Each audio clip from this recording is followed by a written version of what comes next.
My name is Benson Louie, Board Chairman for the Northern Westchester Chinese School. It's my pleasure to welcome you to our College Planning Seminar. NWCS has been working with IB Labs to put together an SAT prep course as a third hour elective for our Chinese school.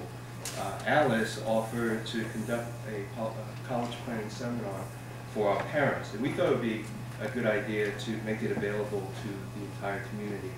And I just met someone from who traveled all the way from New Jersey to come to this seminar, which is great. Before we begin, just a few logistics for those of you who haven't been here before.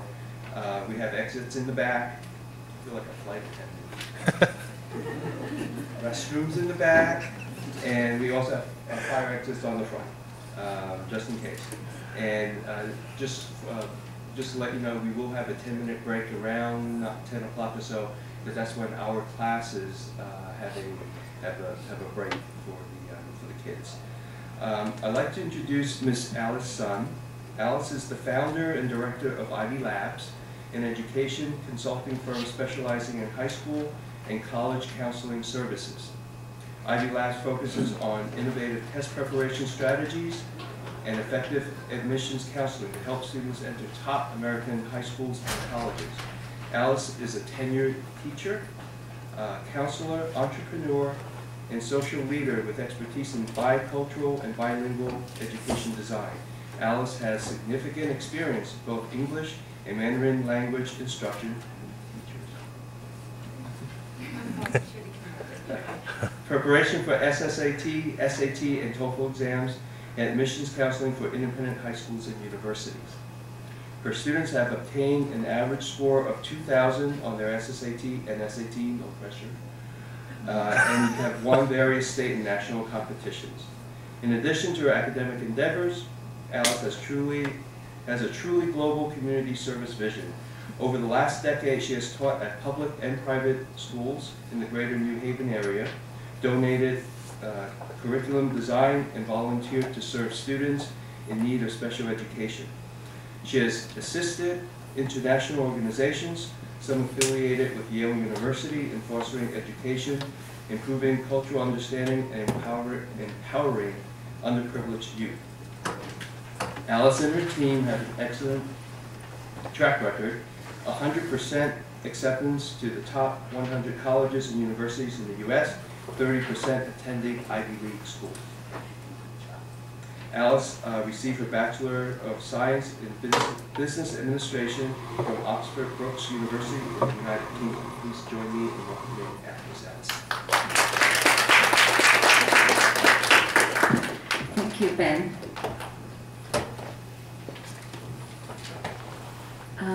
I was a principal in a Chinese school in New Haven, and I also a co-founder for that Chinese school. So I really appreciate Ben and the whole team put this together, and I understand how much work behind the scene. You need a lot of time and effort to run Chinese school. Thank you, Ben, for your effort for the community. And to start with our consultation seminar, I would like to introduce the head of our secondary placement and our consultant associates, Mary Beth. She's going to give a brief presentation of secondary school, and then I will talk about the college applications. Let's welcome Mary Beth.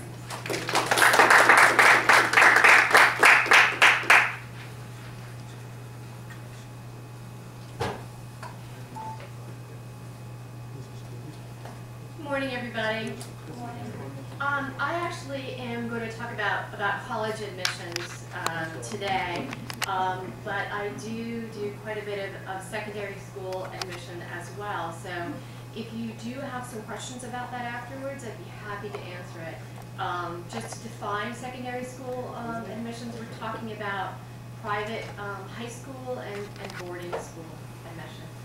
But this morning, I'm going to talk to you primarily about the college application process, kind of the state of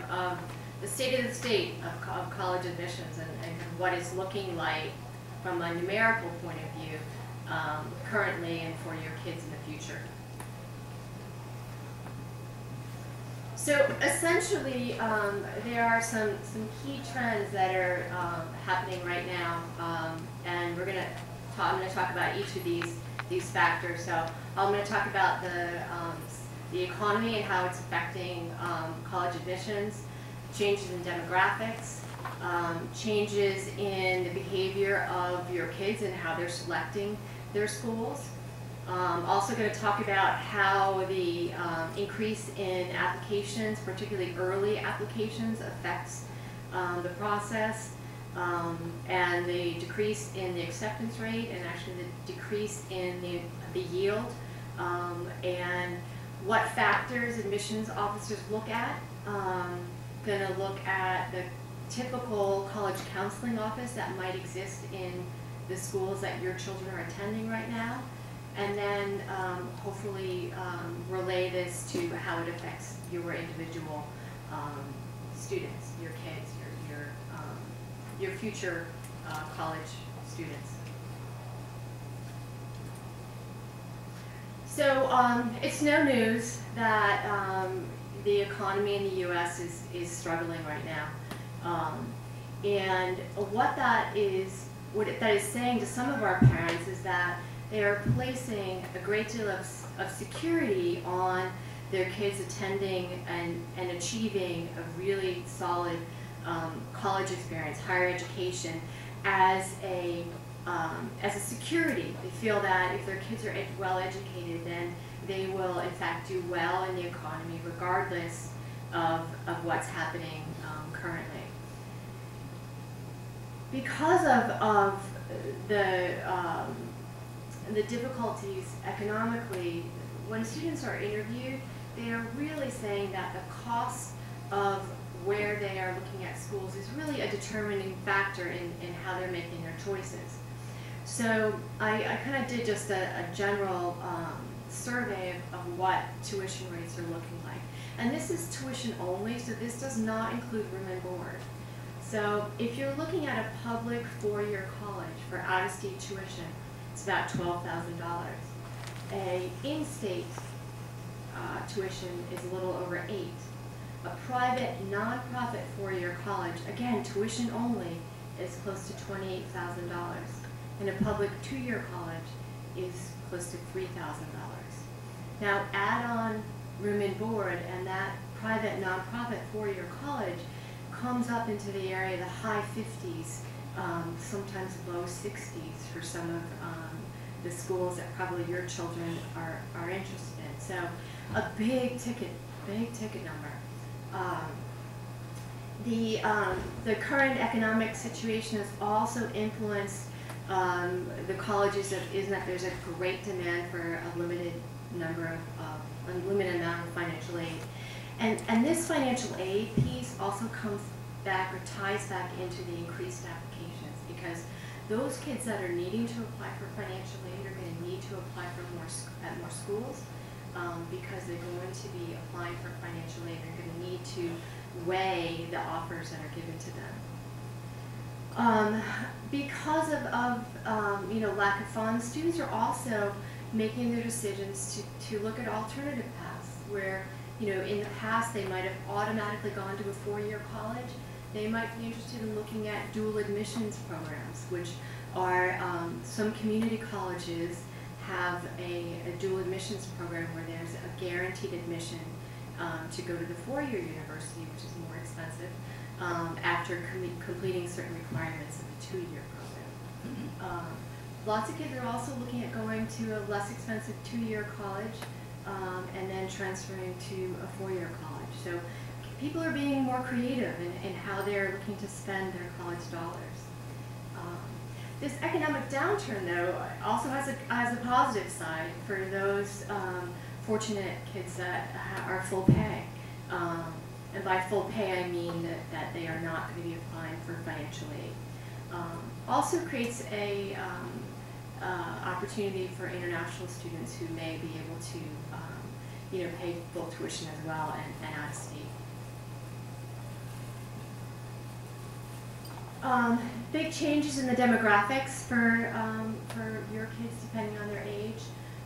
In 2009, This is based on high school graduates. There were a little over 3 million high school graduates. This number is expected to decline through 2015, which is good news. The decline, though, is pretty interesting in the demographics. So they're looking at very, very different face of high school graduation kids in 2020. So an 11% decrease in kind of the white public school student, a slight decrease in black graduates, a large increase in Hispanic graduates, and a very large increase in Asian Pacific Islanders by 2020. So the face of colleges is definitely going to be changing. I talked before about the impact of increased applications and what that means to your kids. So overall, 73% of the colleges and universities reported an increase in applications from 2011. Okay. A lot of that is due to the Common Application, which now makes it very easy for kids to apply to multiple colleges with very little effort. When some of us applied a long time ago, you really needed to think about where you were going to apply because it required a lot of work. Now it's essentially the push of a button, maybe an extra supplement, and an application fee. Number of applications increasing, again, because of the need for kids to apply for more schools, because they're needing financial aid as well. Most kids, probably within the demographics of what we're looking at, are going to apply to at least 10 schools, but on average, 25% of the students apply to at least 7 schools. But most of the kids that we are working with apply to at least 10 schools. So just gives you a general sense. I picked some schools that I thought you might be interested in to look at how their applications have increased. So pretty significant increase in applications.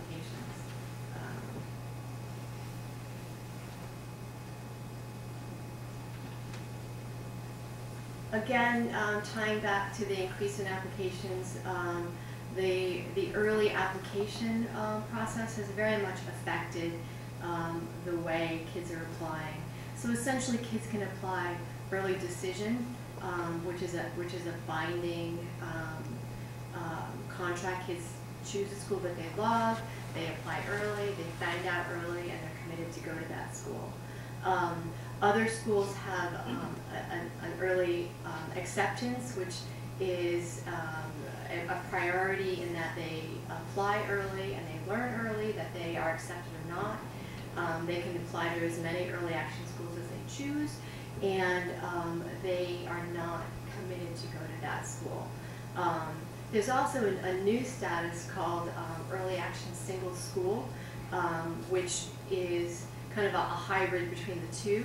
So you apply early, you find out early, you have to only apply to that one school early, but you're not committed to it. You have until May to make your decision as to whether you go to that school. So early application rates can definitely be an incentive for kids, because you can see that generally speaking, the acceptance rates for kids that apply early are greater than kids that apply for regular decision. But again, early decision, early applications is not for everybody. It's part of the process that we talk about with our students. Some students need that first semester of senior year to do better on their SATs, to do better on their transcripts.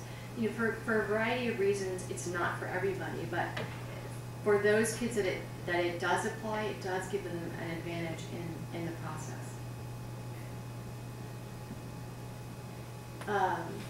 So here I've tracked the decision rates. So if you look at the kids in 2009 that were accepted at these schools versus the kids that were accepted in 2011, even going back to 2008. You can see how year by year by year it gets more competitive and more competitive and more competitive. Georgetown, interestingly, is the most consistent. Harvard and Stanford and Yale are also very, very consistent over time, which is just an interesting fact. But most of the schools you will find, as time goes by, the acceptance rates are getting lower, which for your kids, obviously means that trend will likely continue, and that when the stats come out for this year, those numbers will be even more competitive. Interestingly, the average yield rates are falling as well. So where schools in the past could, generally speaking, schools, I'm not necessarily talking about these highly competitive schools, generally speaking, schools could rely on 49% of the kids being yielded, which means if they're accepted, they actually enroll and attend. Now we're looking at a 41%. So students, institutions are even enrolling kind of smaller amounts of their accepted students. So when surveyed, and all of this data is actually based on the 2011 National Association of College Admissions Counselors report. So they surveyed admissions counselors from 1,800 colleges. And the factors that those admissions officers state as being important factors when they're looking at who they determine is appropriate for their school and who's not. The top factors, and these are in order, is the grades in college prep classes. What is the strength of the curriculum? When you start to visit schools, you'll hear the officers talk about they're looking at the students taking the most rigorous courses that are offered to them. So if your school doesn't offer APs, you're not penalized, your student's not penalized for not taking APs because they're not offered. So they're looking at how the performance of that particular student relates to the strength of the curriculum that they are offered. And of course, those standardized test scores are incredibly important, which we will talk about later, and then the GPA. The next factors that come into play as far as importance is the essay. An essay can make or break a student's application, and we, as you'll hear later, will really spend a lot of time with our students crafting essays that will stand out and make a difference in our students' application. Students demonstrated interest. That's part of why that early acceptance rate is so high. The schools know those kids want to go there. So your student demonstrating interest in a certain college or university is really important. With my kids, I call it like show them the love. Schools like to know that you want to be at their school. It's important to them. Recommendations are so important, and again, it's one of the things that we really work on, and Alice will talk about that later. Helping the kids to figure out who to ask for recommendations and what that recommendation is going to look like is imperative. And then extracurricular activities for our kids now are so important because many kids have great grades. All those top factors are for a lot of kids a given. So the extracurricular activities are sometimes what differentiates them from other kids. And these need to be purposeful and tied back to the kids' essays and demonstrate a consistent interest or passion rather than this, that, the other thing. So again, it's something that Alice will talk about that we really work at helping our kids all along. Sometimes we start with kids as early as middle school. Sure, can we hold them for after? Okay, thank you. I just wanted to talk a little bit about what a typical school, high school, college counseling office might look like as far as staffing.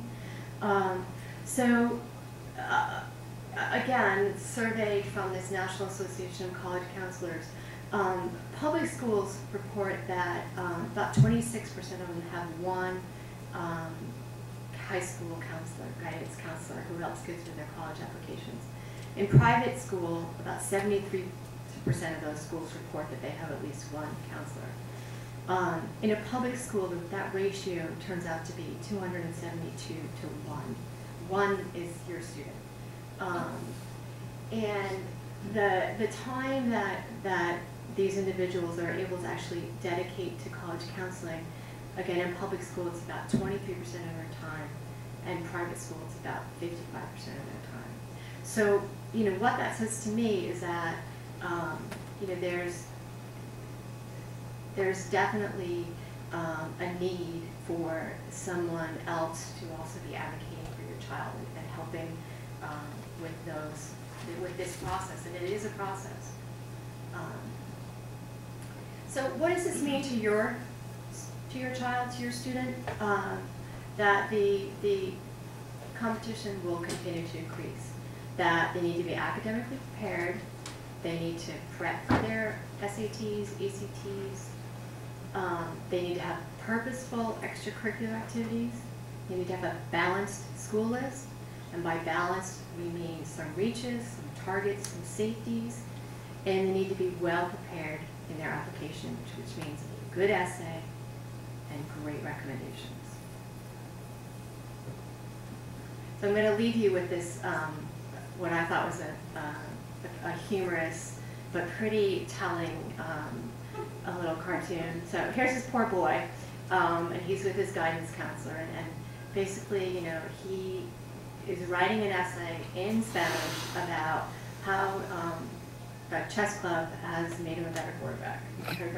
So it gives you a sense of kind of what, humorously, what the kids are really expecting, what is expected of them as far as the diversity and the idea of being well-rounded has many facets. All kids will write that in Chinese. That's good. That's even better. How about Spanish and Chinese? But I thought it was funny. I was looking at cartoons, and I have 3 daughters that are in college right now. In addition to all the students I work with, and I thought you'd find that funny. So I'm going to leave you with that, and after the entire session, we'll all be available to answer questions. But I'm going to turn it over to Alice, who will talk to you about some more details of some of the factors that I've covered. Thank you.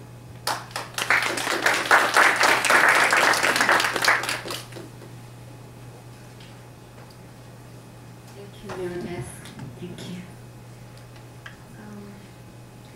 Yeah, we're talking about a competition where our kids are facing. So next I'm going to talk about how we prepare our kids. So early the better. I'm going to talk a little bit about my background. I have been a teacher since 1992. I've taught in China in high school as an English teacher. And then I went to Switzerland and worked in American school in Switzerland and as a counselor. And then my husband came to Yale, so I moved to Yale Community. I taught in Foot School in North Seven High. I taught in a private school, public school, and also run Kumho Math and Reading Center. I run 2 Kumho Math and Reading Center. I also own a prep school, like prepare SAT, SSAT, TOEFL, and I also run like a flexible test for SSAT. Since 2008, I started to do a lot of consultation for Korean students. Started with the Korean students, and then Chinese students. More and more international students were served, and at the same time, we also served quite a lot of domestic students in our community. So we have a lot of like experience in test prep and college, secondary school consultations. So this is our team. Me, Justin Pop. He's a senior, the head of our. College consultation team, and he's Cornell University Admission Committee representative, and he gives us a lot of highlights of what's the inside story of admission office for Ivy League schools. And of course, Mary Beth, and then Lindsay, and our associates, Yale graduates, and Naheem, our associates, Yale graduates.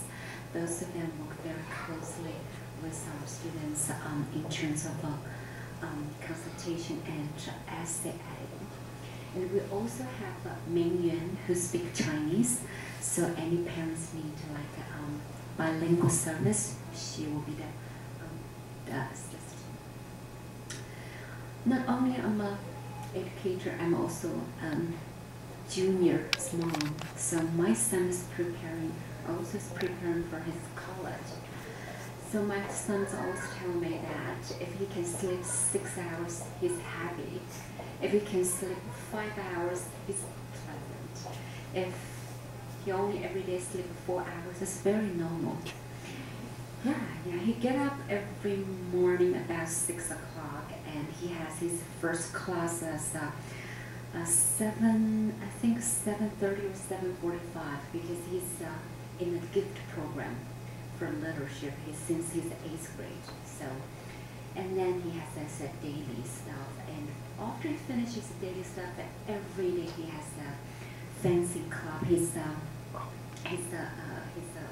captain of the fencing team, and every Saturday and Sunday I cannot see him because he has all kinds of activities. So and I also travel around, so it's barely I can see him. If you look at my cell phone, our communication channel is text message. Yeah, he texts me all the time. I think me and probably, I don't know whether he has a girlfriend or not. Probably me and his girlfriend is the most dearest woman in his life.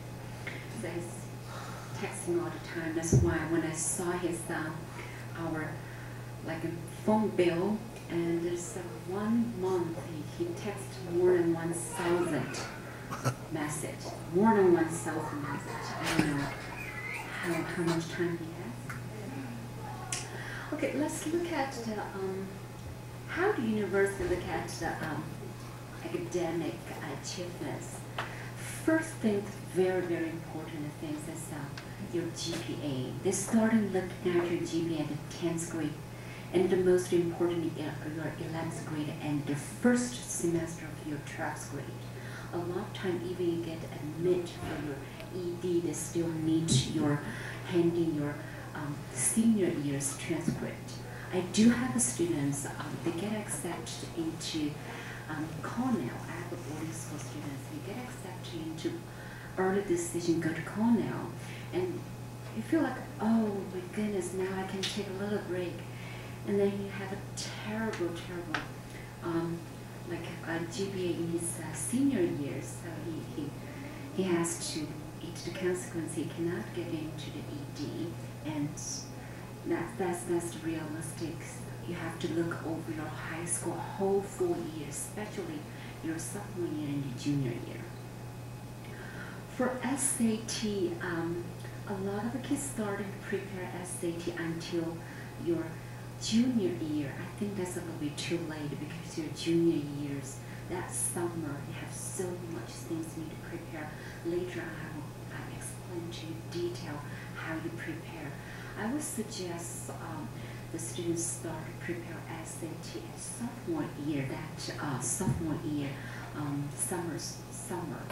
If sophomore year, these kids have a lot of activities, I would suggest at least to prepare your vocabulary and writing. That's the 2 parts you need emphasis on. And a lot of kids will also would choose the ACT. ACT is, I think, starting last year, ACT and SAT equivalently equal. The numbers applied for ACT and SAT the same number. Even SAT has a 7,500 more applicants to take ACT. For Asian students, probably it's more a little bit an advantage for Asian students to take ACT because they have quite a bit coverage for your subject test. So if your kids a little bit weak on reading comprehension or critical reading or writing, I will strongly suggest you take SAT instead. For SAT 2, a lot of Ivy League school or top 30 school looking for at least 2 or 3 SAT 2.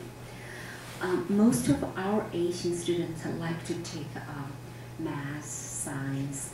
I will strongly suggest you take one, at least one from humanities, because you have to prove your admission officer says you're all-rounded. You're not only good at your science and math, and particularly our Asian students are good at science and math.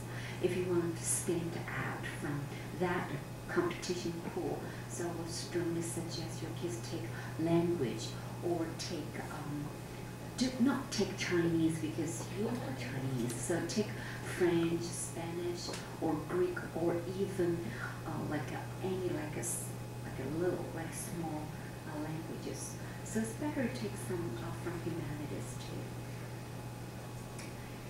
too. AP courses. I don't know, in this region, a lot of high school do not allow your kids to take an AP course in sophomore year. They more suggest you take your AP course in junior year or senior year. But you can check out your guidance counselor if your kids can start sophomore year for like a 1 or 2 AP course. That will be very, very helpful, because the course selection, easier or harder, will really contribute to your decisions. Later I will let you know the points you get if your course selection is harder than like a regular. If you take a lot of honor course or AP course, you get extra points. Extracurriculars activities. A lot of parents aware that extracurriculars is so important, but they just have no idea how can they help the kids, how they choose their kids, how that time can, time management is also very important. As like a junior's mom, I always see my son is struggling for timing, because I have tutoring for him. He has a lot of social activities, and he has sports, he has AP courses. He already, he started his AP courses in sophomore year, and he has so much commitment. So, and it's very important for us to see what kind of extracurriculars really can make your kids stand out. For academic, if you look at the common application form, there's one column that asks you to write down your academic achievements. A lot of students just leave that blank. If you apply for top 30, you leave that blank, it really doesn't look good. So starting your high school year, you have to let your son or your daughter encourage them to take contacts, to take a debate, public speaking, or all kinds of different competitions, so that they can get academic achievements. It's also very important. There's a lot of you can start with math. You can start with math count. In high school, you can start with Olympic, like a 9th grade. Every state has a math league and science league, and every region has a science affair. So you can encourage your kids to join that science affair. All this type of things you can ask your guiding counselor. If you really want to prepare ahead, I would strongly suggest you and your kids can make appointments separately with your guiding counselor to see what the school offered. A lot of times school offers things and the parents do not know, and the kids did not pay attention, but they do have a lot of opportunities. So for volunteer work, some of my students complain that I'm really willing to do volunteer job, but I don't know where can start. and they said, oh, I go to the hospital and I put application, but not always I'm the lucky one to be picked up. And I went to church, I went to public library to volunteer myself. My suggestion is the volunteer work, it doesn't matter where you go. It's a matter of you have passionate with something and you show your consistency.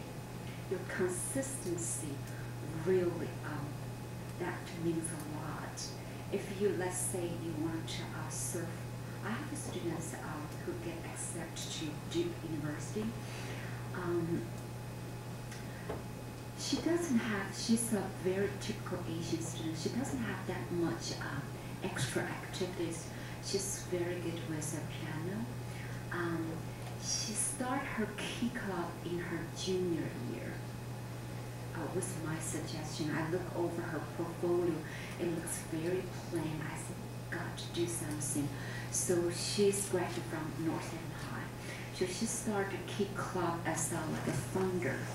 Started as a junior year, and then she worked with one like a school in New Haven area. That school particularly need a lot of after-school help. So she and her helpers went every week. Every week. This is really consistency. She showed her consistency. Every week went to New Haven to help the student for after school.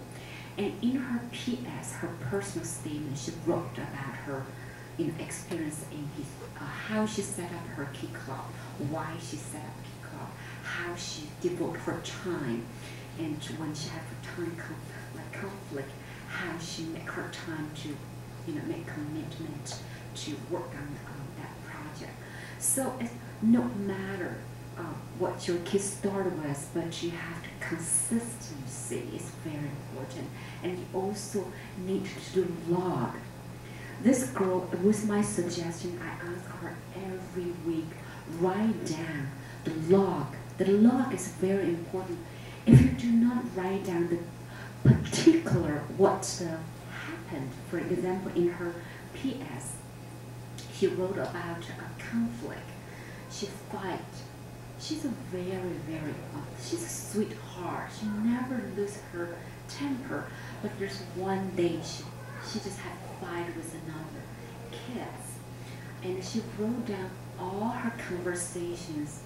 And I asked her, where you got this? She said, with your suggestion, I wrote a log every week. I wrote, the first sentence I wrote, what I'm proud of myself for this week. What I disappointed myself for this week, and what happened in the week, and what some quotations, some parents talked to her, some like advisor talked to her, the quotations, so she wrote everything in her log, and some like special events or some like emergency, or especially I ask her write down if anyone gives you challenge. For example, if someone criticizes you, how you solve that problem. She wrote that experience in her log. So when it's time for her do her applications, when it's time for her to write her PS, and she applied for 14 schools. Each school has about 5 or 6 essays. So 14 times 5 is 60 essays. Where'd she get all those materials? You need to write down your stories, your essay, where she got those materials. She got from her blog. So I strongly suggest you, if your kids are involved in any sports, in any community service, or any volunteer work, let them do some records, the log in the record. And I also will strongly suggest, if your kids are looking for Ivy League school, and you definitely need international leadership, international community service. I want to give you an example of how I profile in my kids. I do have students this year go to Yale. I have students go to Yale. And this kid's how I starting to profiling this kid. He's a boarding school student in UK. He's a boarding school student in UK. He's very, very good with sports, especially he's a captain of the soccer team.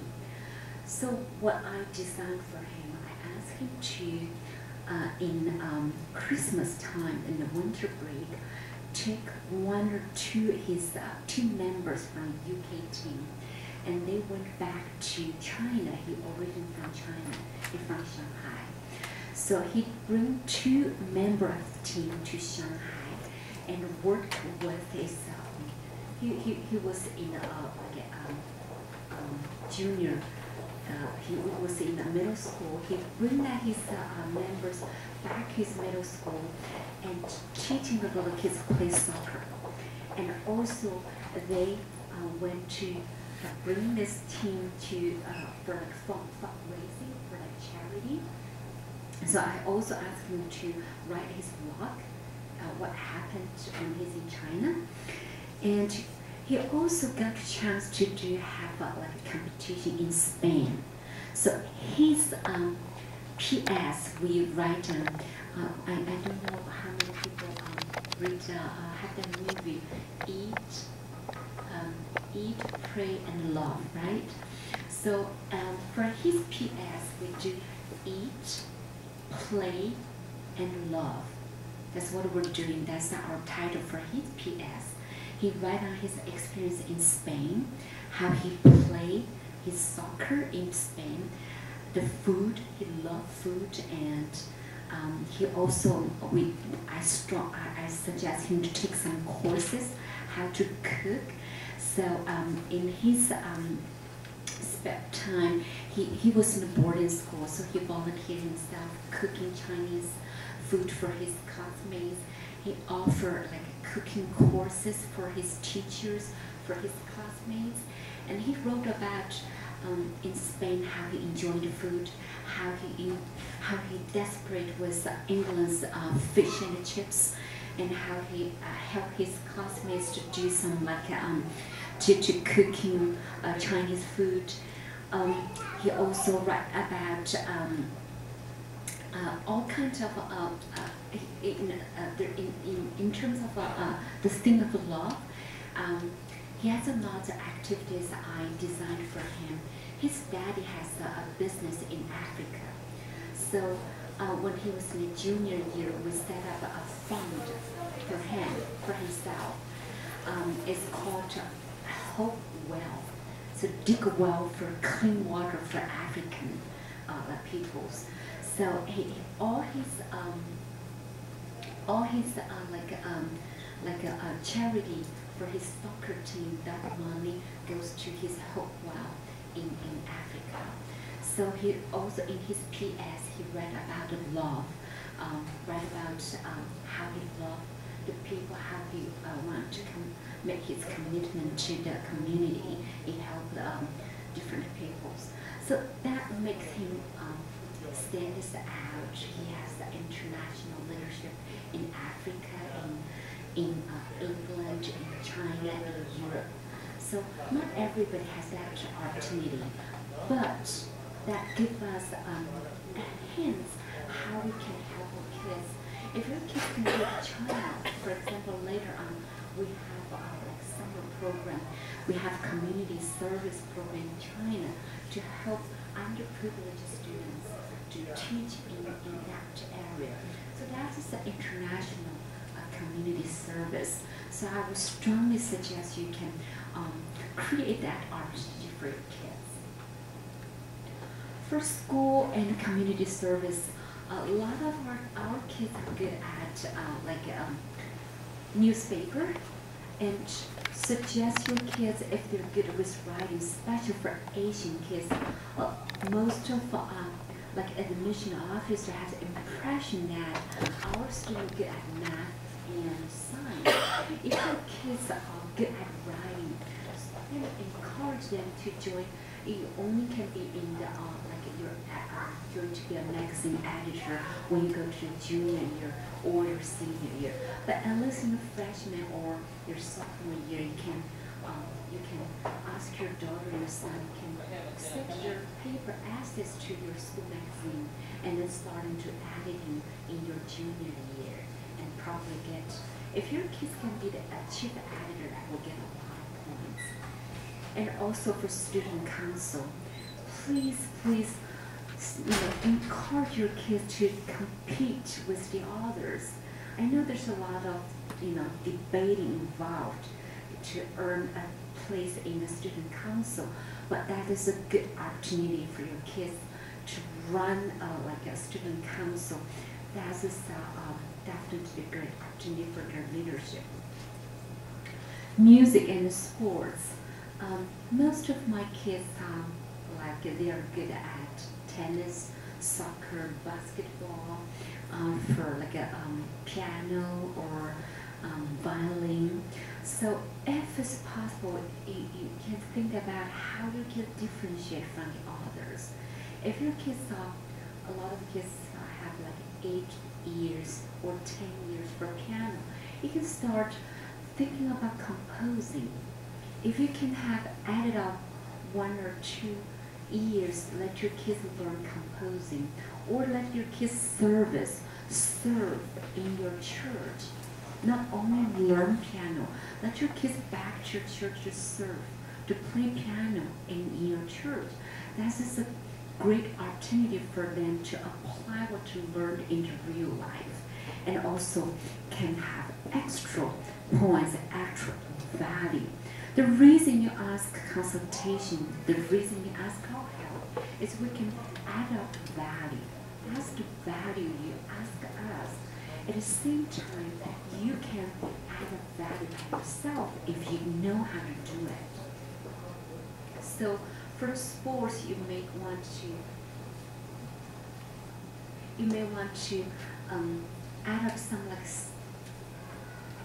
different squash or a polo, something not Asian students particularly good at it. So you can start some sports that can differentiate the kids from the others. Well, when I started for my consultation, it was very, very hard for me. The most difficult task for me is managing expectations.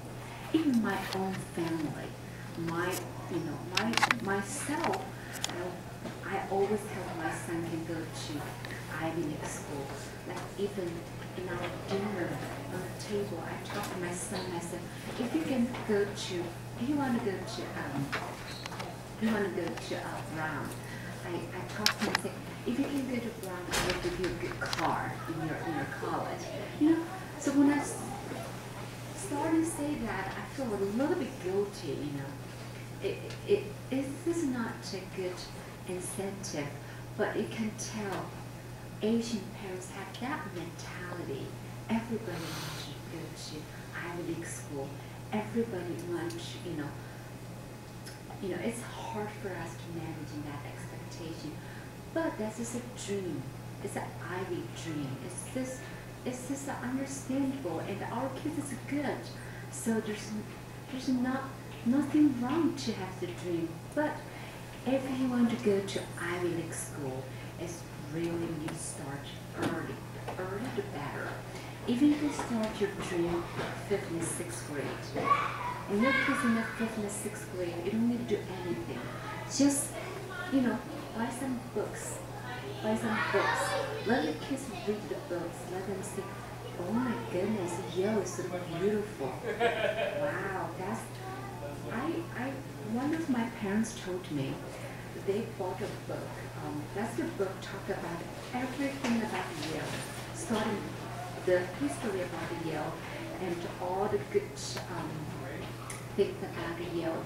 Has a lot of pictures, and the kids read. I think his daughter reading 5th grade, and daughter said, "Wow, I'm going to go to Yale." That's just something you can lead into that direction, and let's let the kids know there's a good university around, and they can take a look, and they, in the future they can look into it.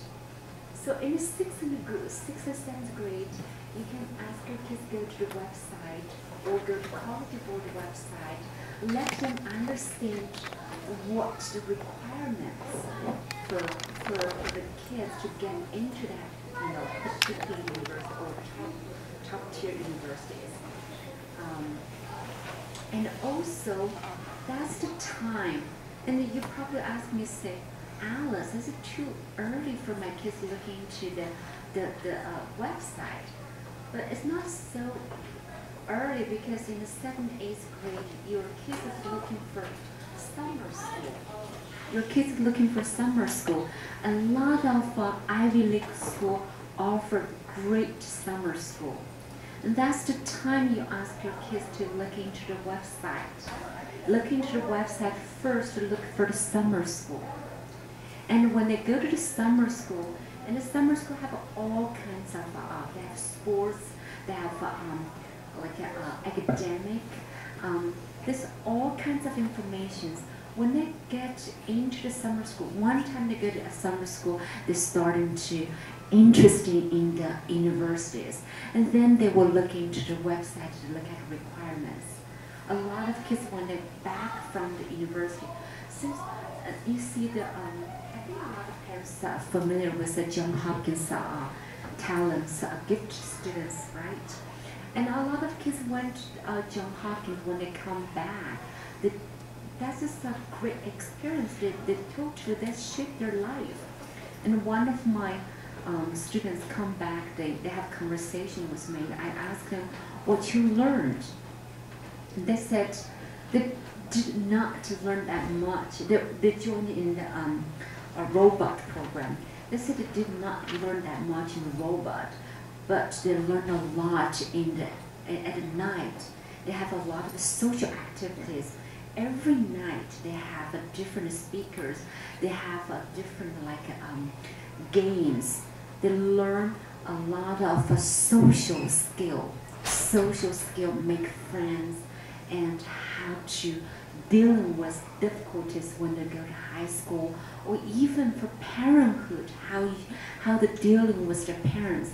There are a lot of good things in the summer school, so strongly suggest you ask your kids to look in the 7th and 8th grade, looking for their website, looking for summer school or the progress requirements. In the 8th and 9th grade, that is very important. Before 9th grade, before your freshman year, I would strongly suggest your parents look into the website. Any university, look at the pre-request. Why is that important? Because in the end of your 8th grade, you're going to receive a paper. In the end of 8th grade, you receive a paper. That paper is a course selection. They ask you to sign. A lot of times, our parents did not pay attention to that piece of paper, just make a signature. That's totally wrong. Because you need to make appointments, talk to your counselor. You need to go to your website of your high school, look at what courses selections. And you also need to look at your 7th grade, 8th grade, your 6th grade, 7th grade, 8th grade transcript. Look at all this information and then choose either as a regular course or an advanced course or some selection courses. And a lot of popular courses, if their school, high school is big, a lot of time their popular courses has been occupied, they cannot take it. And then your kids will lose the opportunity in the 10th grade to get like a chemistry honor because you did not have your pre-request courses. So it's very, very important in your 9th grade. Even in the end of your 8th grade, you need to look into some college or like university website, look at their course pre-requests, so then you understand the whole high school course selections. and it's very, very important to get prepared that.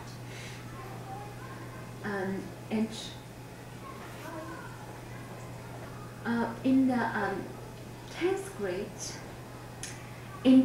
grade, in sophomore year is a very important year.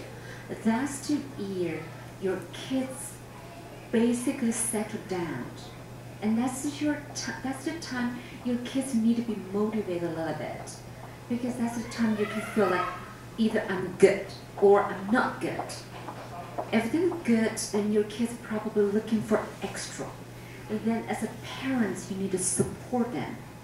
They probably have a lot of activities themselves starting to look into it. Then they probably need your opinions. They probably need at least your schedule, because you need to drive them around. And they need to talk to the guiding counselor, because sometimes what they need the signature, they need a referral from the guiding counselor. So you cannot just ignore what happened in school. You need starting to know what happened in the school. If you that sophomore year, your kids feel like, oh, I'm not doing well in high school, that's the time you can motivate your kids. That's the time you start to talk to your kids. Okay, talking about the starting freshman, I want to more specific what you need to do. So if you want to make like a little notes, you can do it. If you cannot, you can ask Ben to give you this you do have the PPT. Yes. Yeah. So if any parents need that details, you probably can forward to them. Starting with your freshman year, you definitely need to make appointment for your guiding counselor. You need to talk with your guiding counselor, go over all 4-year course plan to schedule. That's very, very important. So many times the parents regret that, they did not pay attention to the course selections. That particular course selection also will connect with your like majors in the future when you're looking into college and your universities. And also, it's also very important you keep dialogue with your counselor or your teachers, what happened or what kind of special program the school will offer.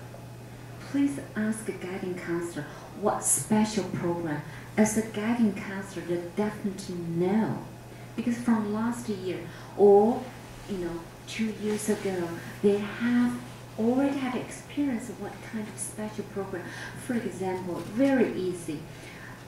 They probably can tell you starting what year the school will offer SAT prep. A lot of like a Princeton Review or Kaplan, they're starting to offer SAT program in school, within a campus.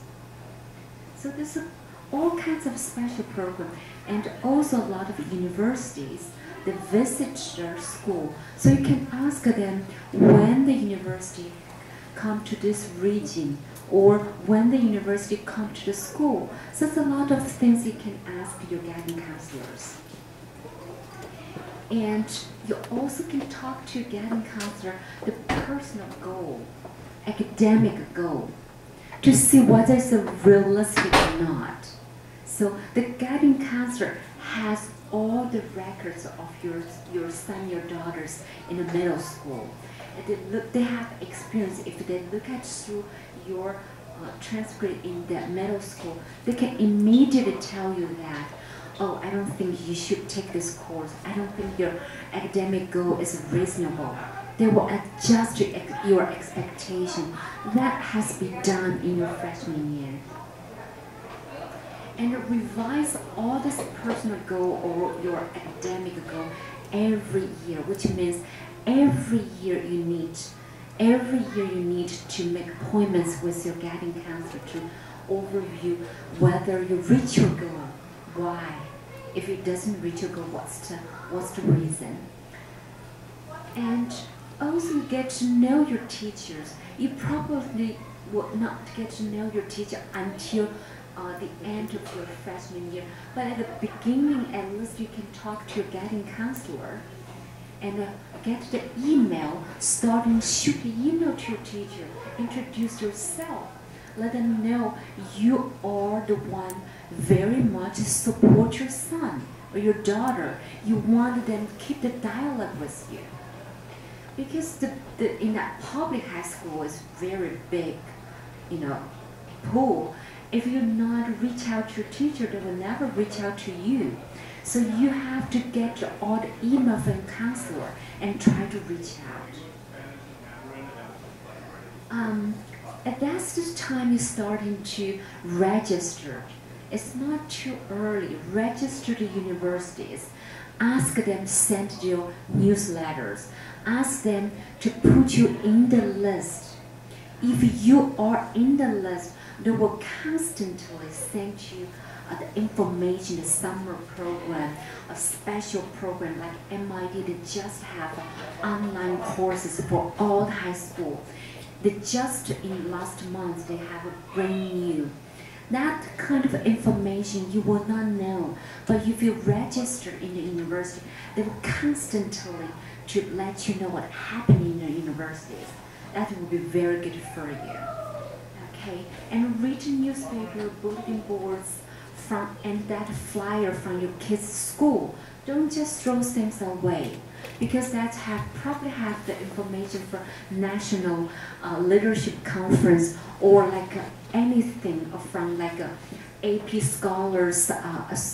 Everything is from the school. If you do not look at the information, you're gonna miss the very important information. And start freshman year, you create a file. Please create a file. In the dining table, your kids tell you any interesting thing, you write on the log. You write on the log. Because in the future, when you come to us for consultation, we will ask you a lot of information, your parents' questionnaires. You will forget everything. But if you can write down that log, start your freshman year, when it's the time, your junior year, we prepare your profiling, it would make much, much easier. And we notice that all the kids get into Ivy League school is because they have a little detailed story. That little story touched people. That little story or something, consistently show the efforts, the passion. That log will give us some materials we can write for your kids. Yeah, of course, it's starting to save money. Yeah, it's starting to look at, how to starting scholarships, searching for your family plan to get a tax deductible, all kind of things you can start from freshman year, to save your money. In your sophomore year, you have to sign up your September for your PSAT. The PSAT is very important. Your PSAT, you get a chance. If you qualify for semifinal or finalist, you can get a lot of invitations from top-tier universities. And you're automatic in their list.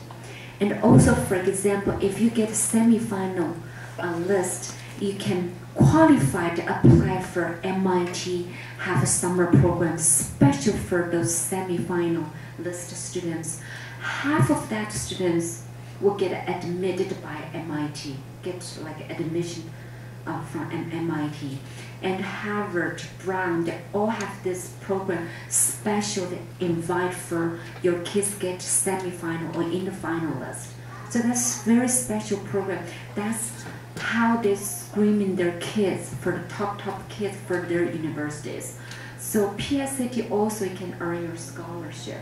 So this is 10th grade is a practice PSAT, not a real PSAT. Your real PSAT is in your junior year, but you can sign up for that PSAT.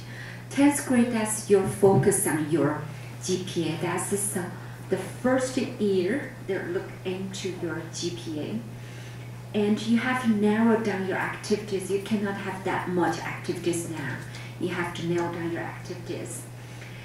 And you're starting a list of your college to consider, and you were, starting to go all kinds of college affairs, or starting to looking into us, to looking for a consultation and how to, starting to coaching your kids.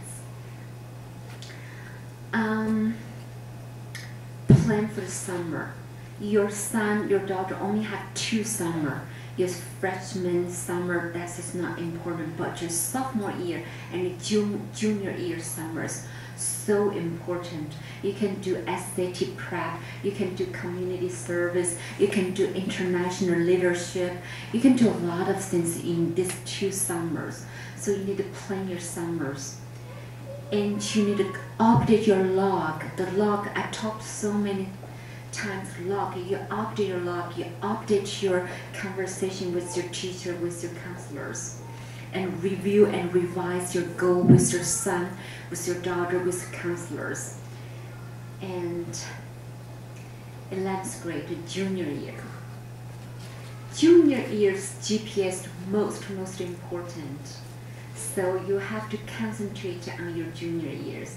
And course selection, of course, trying to make it as challenging as possible. Encourage your kids to take AP courses. That's just the year you definitely need to encourage your kids to take more AP courses. And you're starting to get information package, request information package for your colleges. And looking into the website and starting dialogue from your admission department. Starting, let your kids introduce themselves to the admission office. This is the years plan your college visit. And I do make a very, very detailed plan for, I cannot go through everything, but you can ask Ben for details. And in the fall, what you need to do. In the winter time, what you need to do. Springtime and summertime. I need to spend a little bit of time talking about the preparation. The most important thing for you to do is reading and writing. The preparation, you need your daughter and son to increase or improve their English, the reading and writing.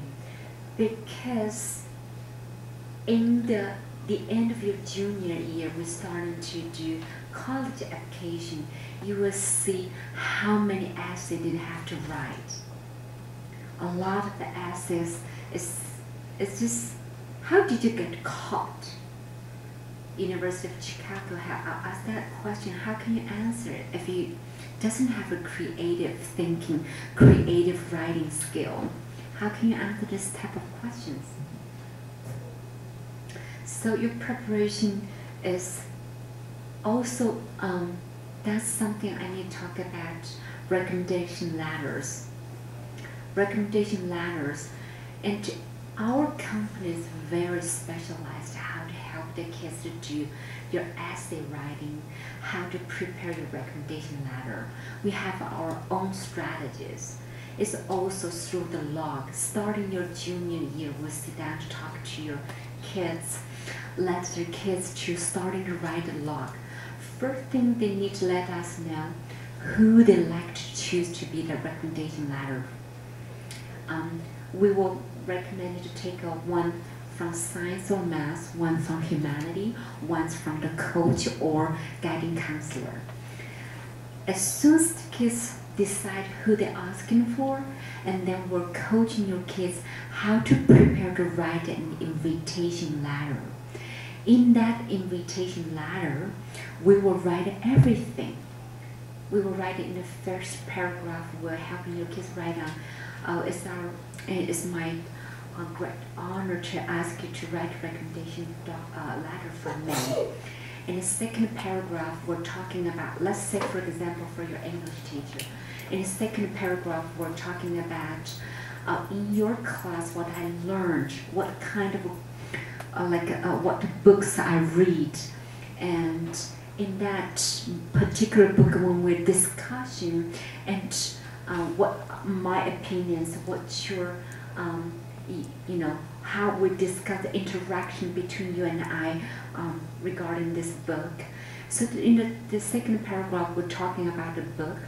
In the third paragraph, we're talking about writing, a piece of writing I hand in, how you give me help to write these projects, and we probably quote what the teacher's comments on this graded essay. In the next paragraph, we're talking about special projects we did in the English class, and that's the team projects, what my role is, and how I do the presentation, all kind of things. And in the last paragraph, we'll talk about interpersonal relationship with your English teacher. What happened, when they have concerns, when the English teacher has suggestions or criticism, how I handled, and what I think my weaknesses, what I think my strengths is, how you support me. So that's the invitation letter we wrote for our English teacher. So basically, when your English teacher received this letter, 90% he or she will write exactly what you write in your recommendation invitation letter. Basically, you're leading her to write that recommendation letter, and you know what happened. So you will have no clue if you do not have that letter. But how can you prepare that letter? That starts in the junior year. You need to do that log, because you cannot make it up. Whatever happened, that's a real happening in your class. The only difference is you write on the log. You write specific your interaction with your teacher, your presentation, your participation in that English class. So that's how we coaching your kids. That's why you need to find a professional like us to helping you. And also to prepare your PSAT, SAT, SAT2, or ACT. We have been doing this test prep for 10 years. All the material we designed by ourselves, and we have good records. That's why you need to find some professional, some good program for your kids. I probably will spend another 10 minutes to talk about, I have quite a lot of connections with the admission office, with Ivy League schools. So I have, they give me the points, how they calculate the points. So that probably give you the hints what is important, how they make their decision. Look at the SAT score. If you're applying for Ivy League school, if your kids is only 2,000, the SAT, you get 0 points. If you're under 2,000, you get minus. You get a -1 and -2 points. You take off points. So it's very important if you look into the top tier school, your SAT score, have a minimum 2,100. Otherwise, you will get not that advantage. And for choosing whether the course selection, whether it's challenge or not, if you take your AP courses, you get 5. You can take a lot of AP courses, you get 5 points extra. If you're 75% of your junior year, your courses as AP courses, you get 4 points. Half of all AP courses, you get 3 points. So harder courses you choose, you get more points. And like academic awards, if you get like a local school honor, you get 1 or 2 points. If state level honors, you get 3 to 6 points. Look at if your kids get a national level, you get 10 to 10 points. That's a lot. What kind of a national academic awards? That's the list you can have. National Honor Society, This USAMO is the Olympic math test for high school. Also we have AP National Scholar, Governor's Honors, all kinds of writing contests. Writer's Digest winner is a writing contest. Siemens competition or Intel competition. This is all science affairs. Even if your kids are good at writing, you can publish a book or patent if it's good for like IT or technicals. Extracurriculars.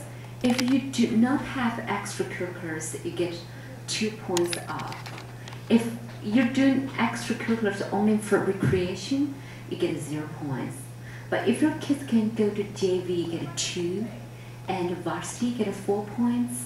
If your kids get regional, like the rank top 10, you get 5 to 6.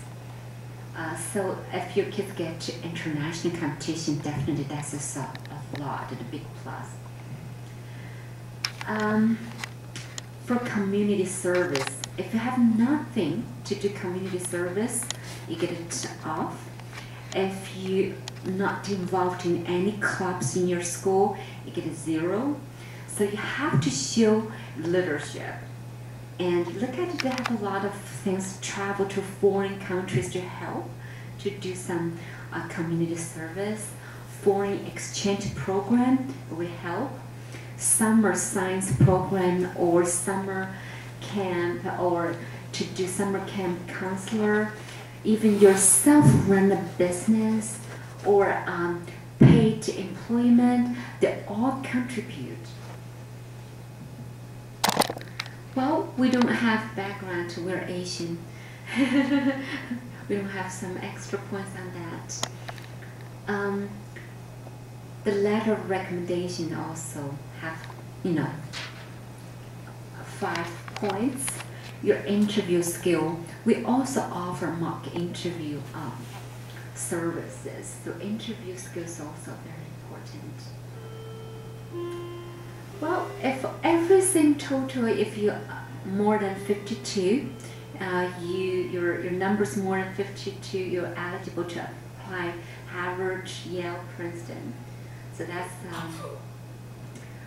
well, I don't think we have much time to talk about scholarship and financial aid, but you can look into our PowerPoint, and they have quite a lot of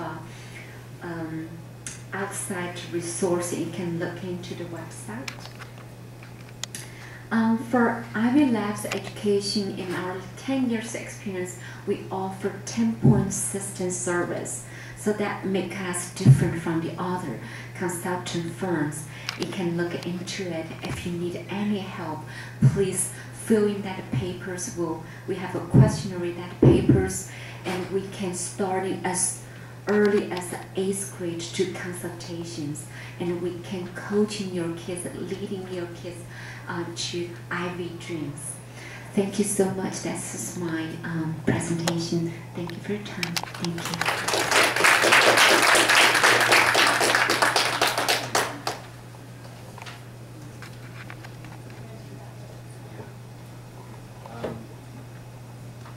It's a little late.